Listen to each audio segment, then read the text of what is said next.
আওয়ামী লীগের প্রেসিডিয়াম সদস্য ও মুক্তিযোদ্ধা বিষয়ক মন্ত্রণালয় সম্পর্কিত সংসদীয় স্থায়ী কমিটির চেয়ারম্যান শাহজাহান খান এমপি বলেছেন, দেশের নিজ অর্থে পদ্মা সেতু তৈরি করা হচ্ছে।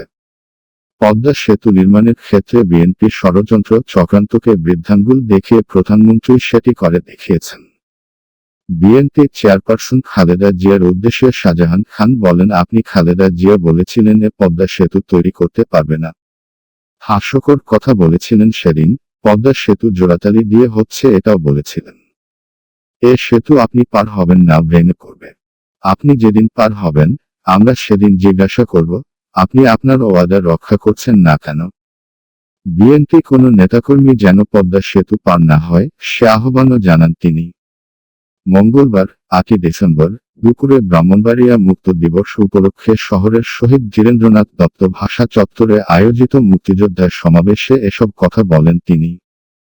এ সময় তিনি বঙ্গবন্ধুর ভাস্কর্য ভাঙচুরের কঠোর সমালোচনা করেন। অনুষ্ঠানে বক্তব্য রাখেন বেসামরিক বিমান ও পর্যটন মন্ত্রণালয় সম্পর্কিত সংসদীয় স্থায়ী কমিটির সভাপতি ও ব্রাহ্মণবাড়িয়া সদর 3 আসনের সংসদ সদস্য ওবায়দুল মুক্তাদির চৌধুরী।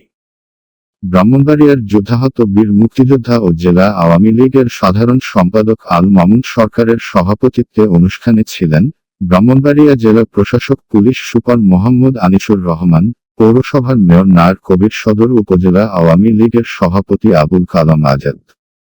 সমাবেশে জেলা সদর ছাড়াও বিভিন্ন উপজেলা থেকে আসা বীর মুক্তিযোদ্ধারা উপস্থিত ছিলেন।